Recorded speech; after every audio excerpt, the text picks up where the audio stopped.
സങ്കീർത്തനം 68:34 ദൈവത്തിൻ്റെ ശക്തി ഏറ്റുപറയുവൻ.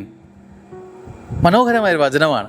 സങ്കീർത്തനം 68:34 ദൈവത്തിൻ്റെ ശക്തി ഏറ്റുപറയണം.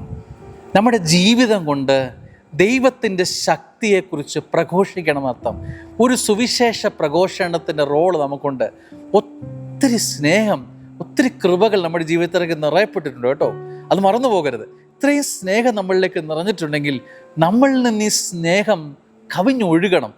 നമ്മൾ ആ സ്നേഹം കൊണ്ട് തൃപ്തിപ്പെട്ടിട്ട് പോരാ, അവിടെ നിന്ന് എഴുന്നേൽക്കണം, പ്രഘോഷിക്കണം, പറയണം.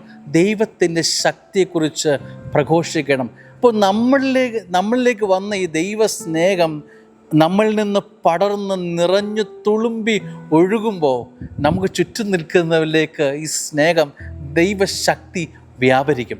ദൈവത്തിൻ്റെ ശക്തിയെക്കുറിച്ച് പ്രഘോഷിക്കാൻ ഇന്നെല്ലാ മാർഗങ്ങളും ഉപയോഗിക്കണം.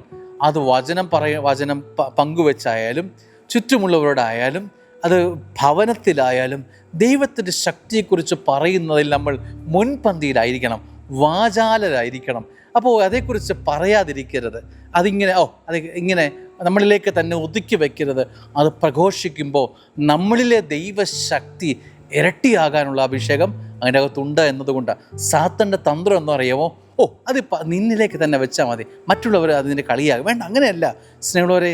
നമ്മളിത് പ്രഘോഷിക്കുമ്പോൾ മറ്റുള്ളവരെ ഇരട്ടി കൃപയും പ്രാപിക്കും, നമ്മളും കൃപ പ്രാപിക്കും.